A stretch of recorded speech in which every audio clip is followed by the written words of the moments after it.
Hello gamer family and welcome back. Today we got a simple video. Well, not very simple. We're going to be doing a map ranking for every map in this game. So I do have it all separated into tiers. I don't really have a lot to say beforehand. All the background footage will be from the actual series itself. And yeah. Let's get into it. Yeah. F tier. Number 54. Camilla's Divine Paralog is an interesting one. At first, I actually didn't even have this map in F tier. And the next map was the only map I originally had in F tier. But after some thinking, I think this is my least favorite map, honestly. It's just such a slog. It lags out half the time. The infinite reinforcements are a pain in the butt, and there's a lot of them too throughout the map. There's just a lot of magic enemies, which are just annoying to fight, and a lot of Pegasi, which are annoying to fight. And then Camilla, who knows when she's gonna move? Sometimes you think she's gonna move, or she doesn't. Sometimes you think she's gonna, you don't think she's gonna move, and then boom, you got a dead unit. It's just a pain in the butt, this map. Really, the only easy way to deal with it is to warp skip it, and well, there is another map that I recommend warp skipping. It's not. It doesn't save that much time to warp skip that map. Frankly, I spent probably barely less time. Number 53. Tiki's Divine Paralog. This is what I originally had as the worst map. As, like, every enemy is a dragon. Yeah, that's a bad start. I never liked the original map that this is based off of. And then when you combine it with that ice dragons in this game stop you from moving afterwards, you get the move faster gimmick. It's just a pain in the butt. It just isn't a fun map. Especially because you're pretty much, depending on when you do this map, the only dragon killing weapons that you're going to have is engages. And if you play this early, you're not going to have a ton of emblems to begin with, which is going to really limit your dragon killing options too. Really just Edelgard with a mirror, which is a bit of a yikes. Number 52, Chapter 23. Now, you probably weren't expecting this to be the lowest main game map, and frankly, I wasn't either. But over the course of maddening, speed running the game, and even this LP, I've come to despise this map. It is so annoying. The gimmick is more annoying than it is anything else. All the status staves just particularly feel annoying here. The split army doesn't really feel fun. Because one of the routes has a really direct route, but the other one's really like obtuse. You have to go all the way around, so you might as well just unify the armies early on anyways. And reinforcements are a pain in the ass too. Like, this map just doesn't have anything that I like. And all the flyers right in the middle of the map too are so annoying. Oh my goodness.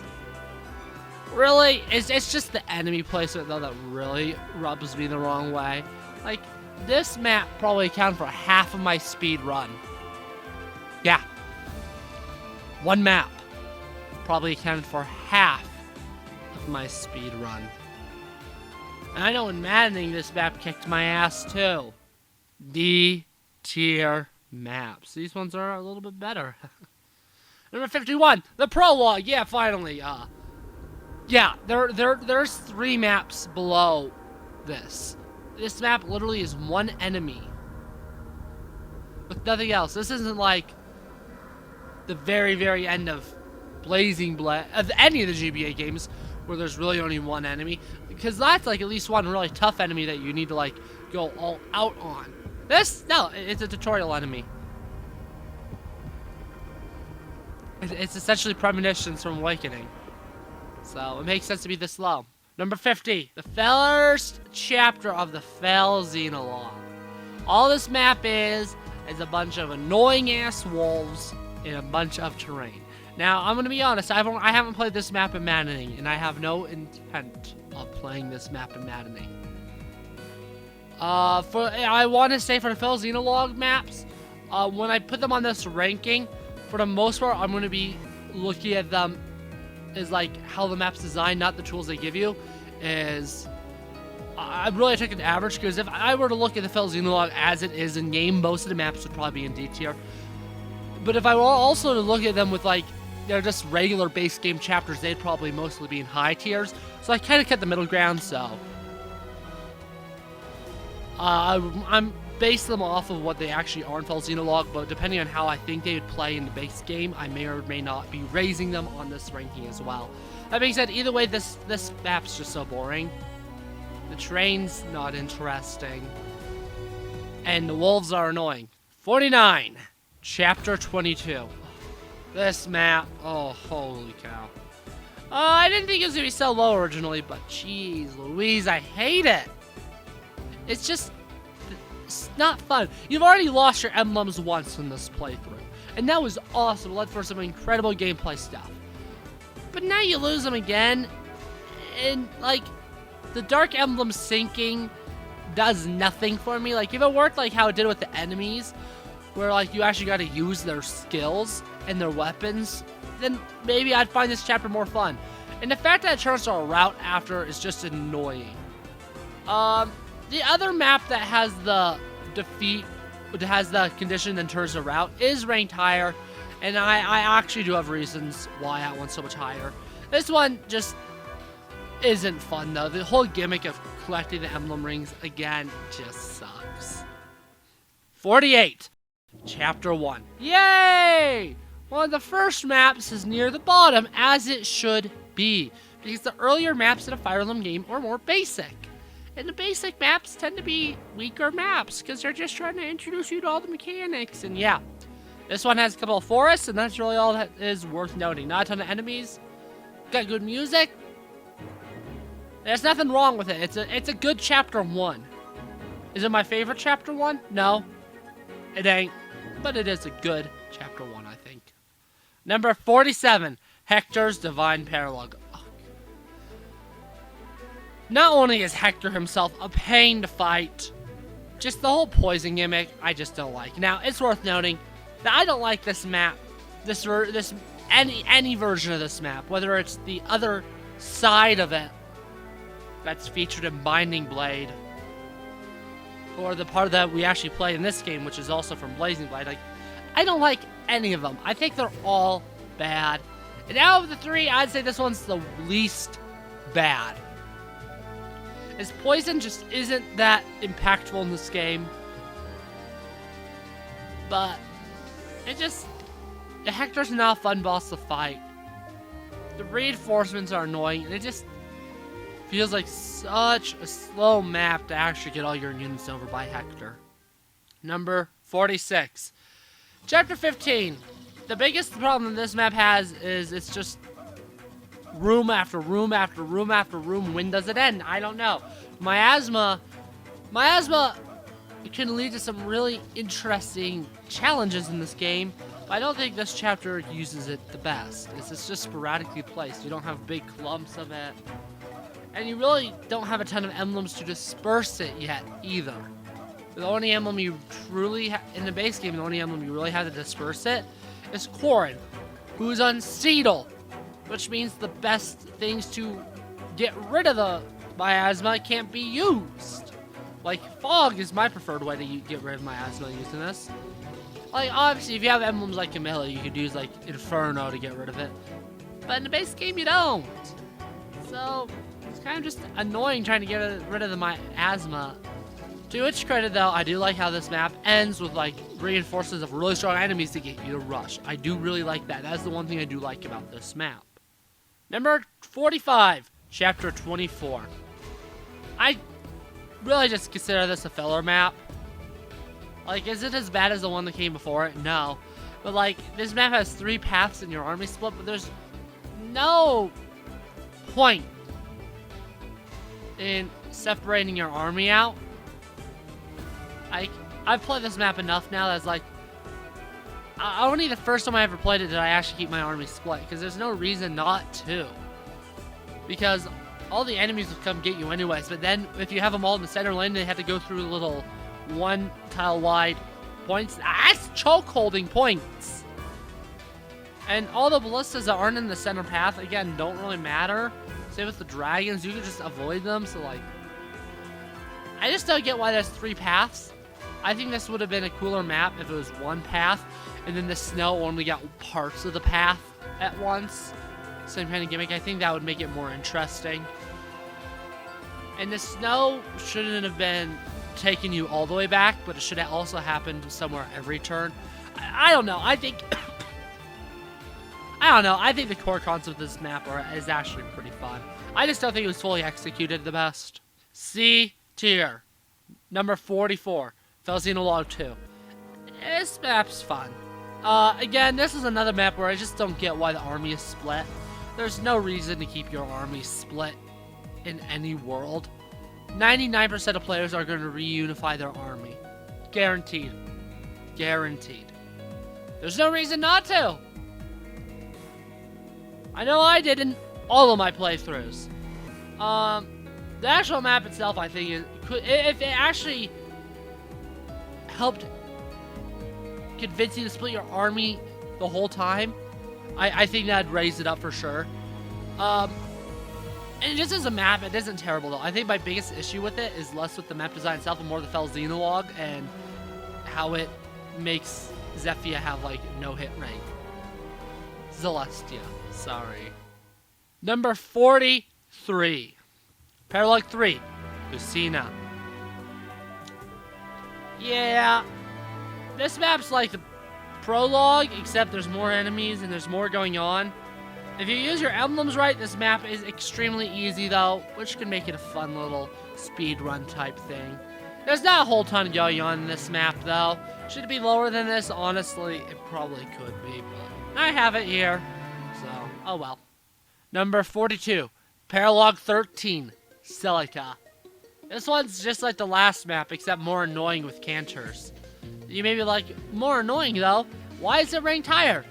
Because you really can't complete it in 2 turns consistently. As there actually is gameplay to it. There's terrain, like with the boat planks, the water.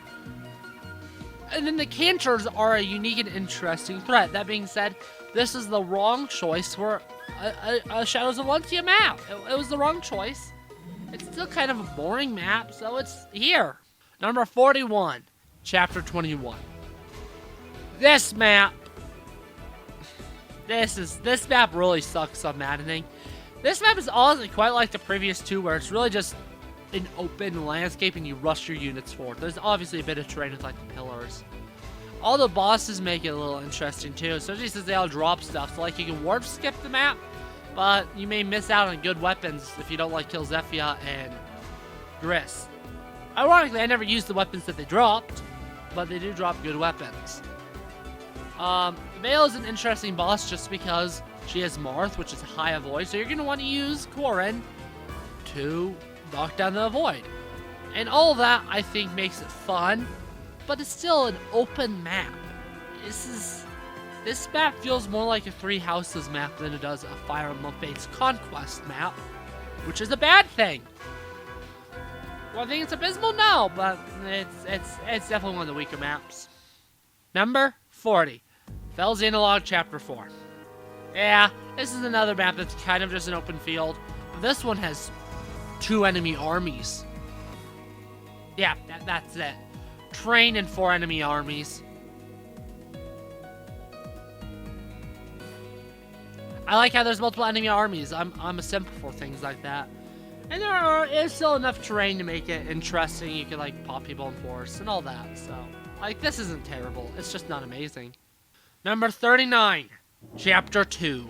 Yep, another early game map. This one's also kind of boring, as it just teaches you more about emblems. The enemies can use emblems too. And this map has 2 phases. It's nothing too crazy, but I do still think it's a fun map. Number 38, Soren's Paralog. What can go wrong if you've taken a painfully mediocre map from a great game and put it in here? Well, you have a mediocre map in a great game still. Quite literally, this is a weak link map in Radiant Dawn, and it's definitely one of the weaker maps in this game still too. Like, is it a bottom tier map in either game? No, but is it really anything worth caring about in either game? No. I think the fog gimmick definitely makes this one a little bit more interesting than its Radiant Dawn counterpart. And Soren as a boss is definitely more interesting than whoever the hell No Name was the boss in the Radiant Dawn version, who I literally cannot remember the name of. So like that's things that has going for it.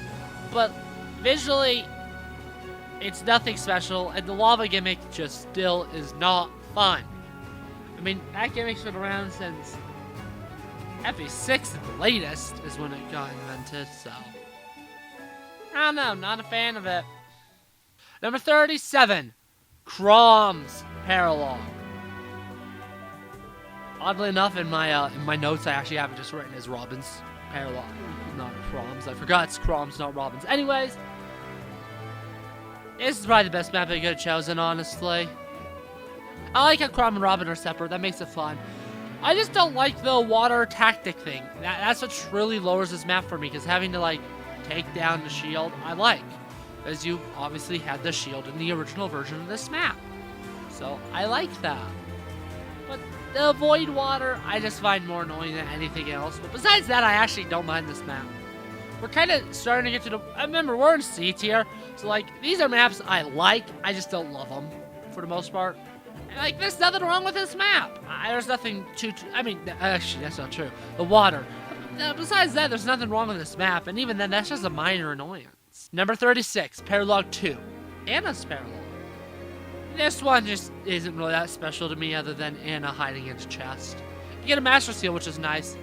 That's just a basic early game fort that you need to break into, kill the boss. That's really it. This map does nothing offensive, but it doesn't really do anything to whoa gamer that's awesome, which is why it is in the middle of C tier. It is the basic, easy, average map. And there's nothing wrong with that. You gotta have some of those in Fire Emblem. Number 35, Chapter 6. What really brings this map down for me is just how Fog of War works in this game. Because you can't move outside the fog, which stings.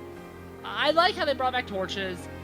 I like how this is a good introduction to Fog of War by slowly just having effective enemies in corners of the map saying, hey, you gotta be careful with Fog of War. There's an archer down there. There's a mage up there. If you're not careful, your units are gonna get slammed. And I think it's a great introduction to Micaiah's emblem by putting Micaiah up north with Yanaka, is it means there's less enemies, which means you're going to be able to use a great sacrifice without having a whole ton of risk, because you could just use Alir to body block Yanaka to prevent her from being hit after a great sacrifice, which I think is a good design. Number 34, Chapter 26. Yep, this is it. Not really, the video's not even close to over. But this is Chapter 26, the final one. I think the Dark Emblem is a cool gimmick, and that's a 4x4 boss. That's awesome! With a bunch of health bars, I just find it fun.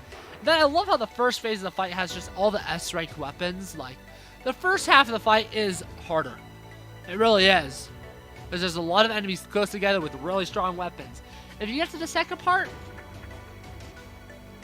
don't play it too safe. Because if you play it too safe, you're going to get swarmed by reinforcements. Trust me, I know. That's what happened on Maddening to me. I got assaulted by reinforcements by going too slow. But if you go too fast, you may die to all the powerful flying enemies. Just you gotta take it a nice, steady pace. And then, just don't let the other 8 Dark Emblems happen. I mean, if you let them happen, the map's going to take forever. But if you don't let them happen, it's a pretty fun map. And it also is like, okay, we got rid of the 4th Dark Emblem. We got a speedrun some run. That's so much fun. I actually really enjoy this map. Number 33, Felxenologue 3. To me, this is the Felxenologue chapter that is affected the most by being in Felxenologue. If this is a base game map, and you didn't have any of the limitations of Felxenologue, this would probably be top tier. But just due to all the hit rate issues, I just cannot in good faith put this map higher. Is the Felxenologue hit rates are just so painful. So painful. But the emblem, Veronica, is definitely an interesting emblem to have to fight. and it's also kind of thrilling. The magic cannoneers are really fun to deal with. You gotta be careful because they can absolutely yeet your units, but for the most part, they're actually a lot of fun to deal with. And I just like the map, honestly. I just wish it wasn't in Felseed Log. Number 32, Chapter 18. This is what should be a nice cooldown chapter after 17, and in most difficulties it is. I know in my speedrun that this map was easy peasy.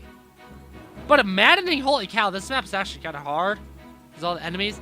And this map's also really cool because it has the only recruitable enemy unit. I wish there was more of those in this game. Especially because most people probably didn't know Linden was recruitable because of that. Number 31, Chapter 9. This map to me is the perfect example of one that does nothing wrong, but isn't really that amazing either.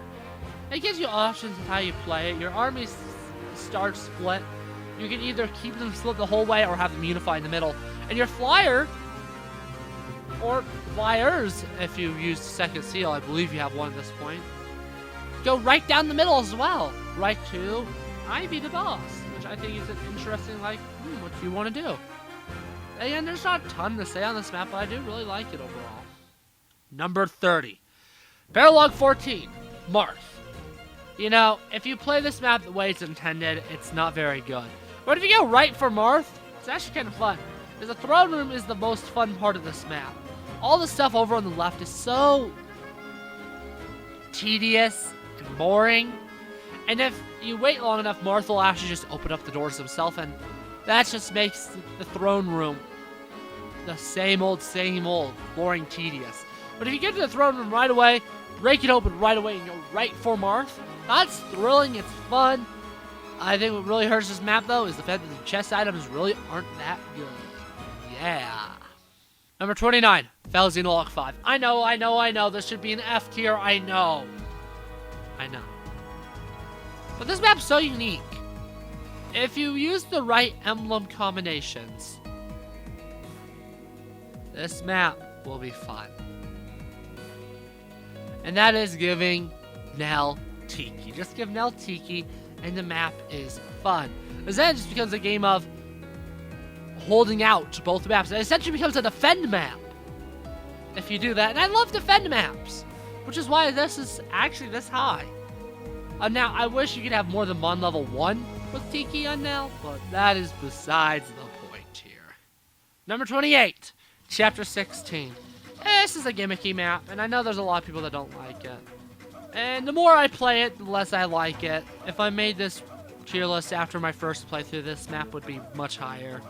But I still enjoy the map. I like how it does reinforce you from behind. It does flank you to keep you on edge. You got the village in the corner to try and rush to. And it also introduces you to giant dragon thingies. And you also finally get your final emblem, which is actually very useful in this map with bomb level 15. But I honestly don't mind the ocean gimmick. I just wish that the tide being up was way shorter and it barely played into effect. As I think that's one of the reasons why people don't like it, is it just comes in, it just stays for too long, it overstays its welcome, and people get annoyed. B tier maps. Number 27, Paralog 4, Lynn. I know. This isn't B tier. Yeah. This map on maddening is ass. I will say that right now. But in everything that isn't maddening, I actually do think this is a fun map. It's really just a let's speedrun and kill as many of the tents as possible before Lynn starts to move. Because if Lynn starts to move, it's going to become painful because of all the tents. So you gotta hurry. And I like that. I think Lynn is an interesting enemy to have to fight because of Astra Storm. Which is you gotta approach her smartly. But if she has the Manicotti equipped, she's pretty easy to take down with 1-2 range. I just think this map is actually kind of fun. I have fun with it most of the time. Number 26, Paralog 7, Foreign. Yeah. I think the river drying up is an interesting mechanic. This is not the first time in the franchise that that's happened. I do think it's an interesting mechanic. This map isn't too terrible. In fact, it's gonna be over really, really fast, which I don't necessarily mind. I think Corn's kind of fun to fight just because of all the debuffs that Corn can use on you. And yeah, there's really not much to say. I find this map fun. Number 25, Paralog 15. Yep. Alir's Paralog. Why is this one so high? I don't know. I don't know, YouTube. I just know that when I last played this map in the Let's Play, I had a blast. And while I don't respect the reinforcements after finishing the first objective thing, I just had so much fun with this map, guys. And, you know, I don't have a good reason for placing it this high, but I had fun with it, so it's gonna be this high, dang it! Number 24, Chapter 12. This is what, in most Fire Emblem games, would be your basic bread and butter desert map, except only little patches slow you down, which is awesome! This is also just a fun map to try and speedrun, and it has the side objective of saving all the green units. I like all that. That's fun! You also get one of my favorite units in the game, Figato. So, I just like this map. Number 23.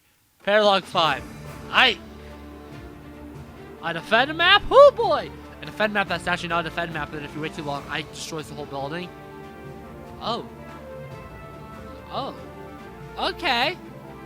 That's not what I was expecting, and I really was not expecting that on my first playthrough. That is a design choice. But it was a good one.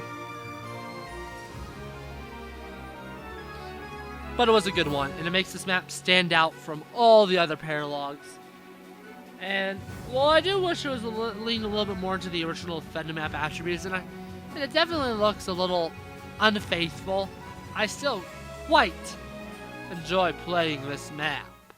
Number 22, Chapter 3. Yeah, this is like the first map that they're really hands-off on. It's also the first map that has mid-map recruitments. Both are really cool. This map essentially begins to teach you about weapon effectiveness a whole lot more with an Armor Knight boss. And if you save your engage or re-engage with the leader, you have an effective weapon against the boss. Wow! And then also, with effective weaponry, you got ETA and the flyers. And you get the initial path split of which way you're going to go. And you're really fast under assault. I actually really like this map. This is a map that at first I hated, but I have grown to really appreciate in all my playthroughs. Number 21, Chapter 13. Yeah, I don't know why this one's so high either, folks. I just have a really good time playing it every time. I think the Oasis aesthetic is awesome! Like, actually, just in general, my one complaint with this map is the Wolf Knights at the bottom. Because I do think that this is a fun fog of war map. There's nothing unfair. It's not like you're going to get bolted out of nowhere. And you're going to lose your lose your dancer. Like, to a first turn bolting. No, you don't have that. There's some flyers, but you know they're there. Because there's torches in the water when you start the map. So you know there's flyers. And you know that you probably should be careful about them. I like that. I like this map.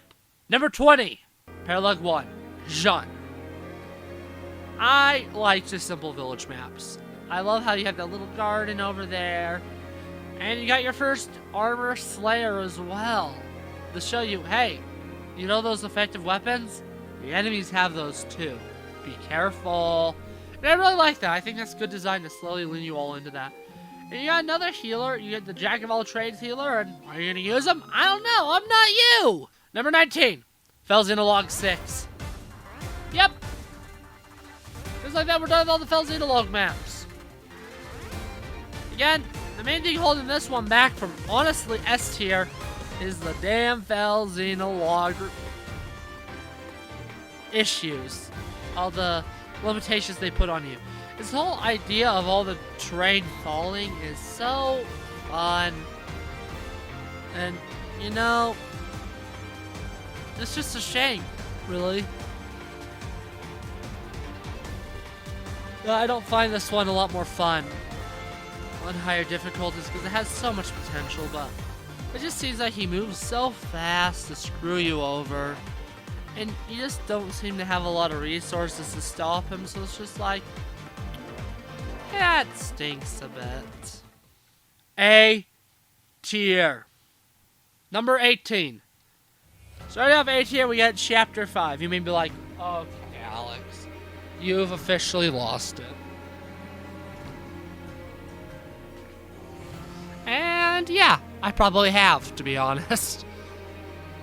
But I like how this is another map that kind of encourages you to split your army, introduces you to chess. It also gives you a great opportunity to experiment more with Override. And I just find the main challenges in the main room really fun. It also has your first survival stone to get you used to seeing those. You got the quirky villain of Nalucci. I just enjoy this map, honestly. Again, is it anything amazing? No. But I like it quite a bit still. Number 17, Paralog 10. Leaf.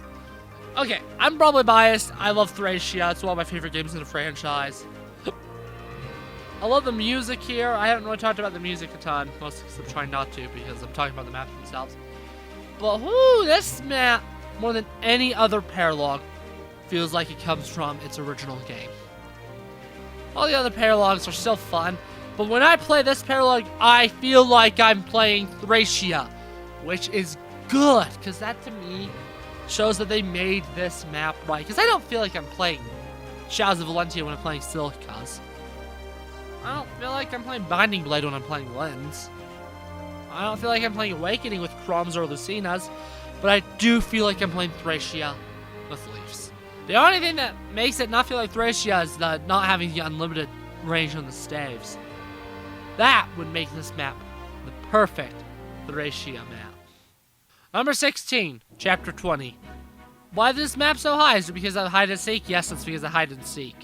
I wish that even after you got him down a health bar, he hide and seeked. I wish he hide and seeked until he was like one hit away from death, honestly. He should slowly just bring you up towards the top as the map goes on, and shouldn't go to the throne until he has less than half of his health on his final health bar. Make it so that he can't die in like one round of combat on his final health bar. But like, they should have done more with the hide and seek, because that would have made it a top tier map, honestly. It's just so fun and creative. Number 15, Veronica. I like this map because it actually forces you to stay split until the end of the map. Because you need to be on both sides regardless. Like, do you actually have to stay split? No, you could just have a flyer do it. But depending on when you play this map, you may only have one flyer. Two maybe with Camilla. So I like that. And I also just think how the reinforcements work is a really fun idea that uses the hero's mechanics well. Paralog 6, Byleth. For someone who doesn't like Three Houses maps, and in particular this map, this is pretty shocking. I think what truly makes me love this map is when the three house leader stand-ins get warped down. And you're just like, what the heck? That to me is what makes this map S tier. And I just find that protecting the crystals a whole lot more fun than protecting the crest stones of Three Houses ever was. So, I just like that a lot. I like that a lot. Number 13, Paralog 8.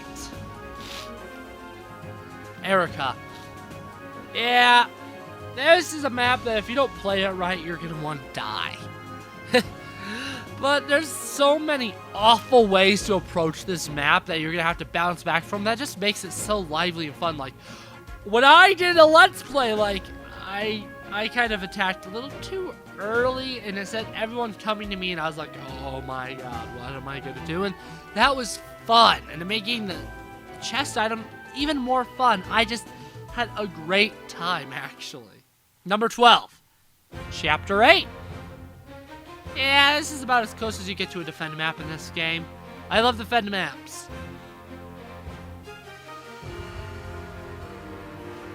Seriously. That's all I have to say. This is pretty much a defend map without actually being a defend map. In fact, they should have made it a defend map. That's the reason why it's not higher. It should have just been a regular old defend map, especially since you fight Ivy next map anyways. It will like reward you with Emblem Leaf if you beat her. And if you don't beat her, she has Emblem Leaf in the next map. That's the way to do it. Number 11, Chapter 14. I just think this is a fun siege map, especially with all the bosses at the end of this map. Like, holy crap! The chest's so out of the way, if you want to get the chest, you're either going to have to turtle, then have to subsequently deal with the reinforcements, or not have your full army. Oh, that's so good. That's so good. And also, the enraged emblems are definitely something. And Emblem by Left is just so fun to fight, actually. I don't know. I actually really enjoy this map. It's all the bosses in the end that does it for me, though. Number 10, Chapter 19. I know, top 10 this map. And you know how earlier I was saying about how miasma is used in a better map? Yeah, this. By this point, you actually have resources to get rid of the miasma much easier. You still got the obstruct stave. And then you got Corin. You could like actually have it on a unit that's better. So you like use the sucre veins, which is a larger space, which is so nice. But what truly makes this map so much fun is Mavir with the Micaiah ring. Because, oh my god. That is a blast. Because if you've been playing the game right and you know what the emblem rings all do, you just look at that map, you go in, you see the large group of enemies, and then you see Mavir with Micaiah, and you're like, oh no. And the fact that they have the trap villages, oh my goodness. This map, unironically, is actually a banger. Number 9. Paralog 8. Sigurd. Yeah. Is my FE4 bias showing through again? Of course it is! I love all the FE4 mechanics that they got in here! I wish the map was... I unironically wish that they did the full map. The full Chapter 10 map. They should have done the full map. Just saying. We had to seize all the castles. Oh, that would have been so... That'd been so fun. I would have loved that so much. But anyways, having to seize the castle, having the super strong bosses that you don't have to kill. Sigurd just rushing forward in true Sigurd FE4 fashion. And all the reinforcements that come when you seize the castle. Oh my gosh, it's so good, so good. And the hidden item where I typically do the secret event in Chapter 10 of FE4. Oh, it makes me so happy.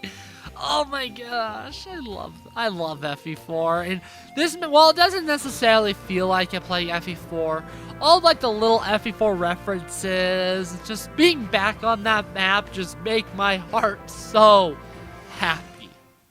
Number 8, Paralog 11, Micaiah.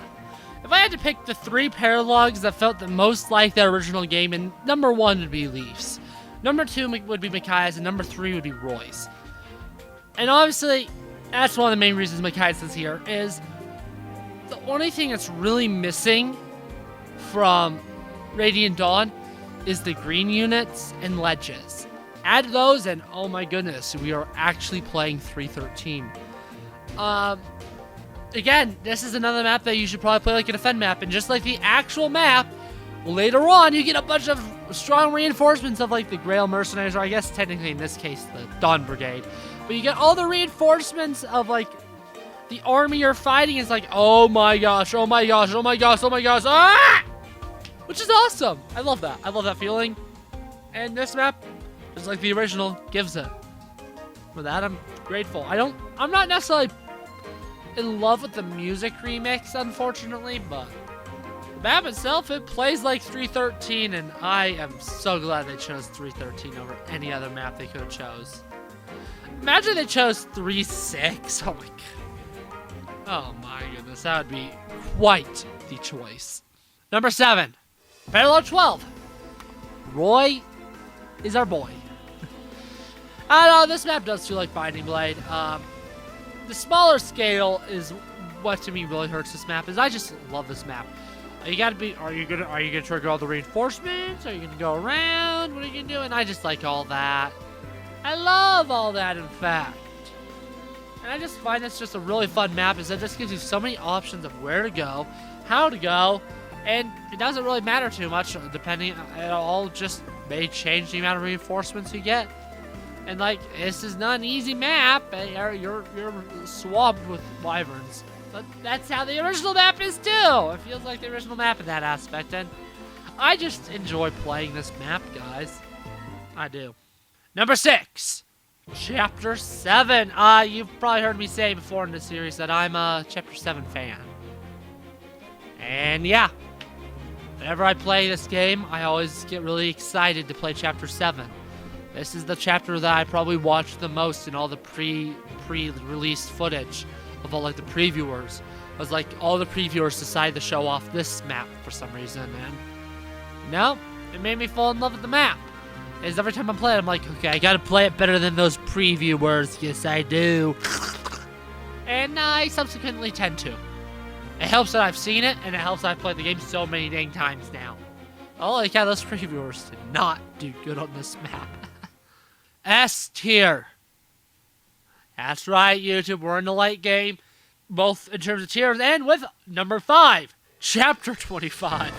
Yeah, the second to last map. I love this map, guys.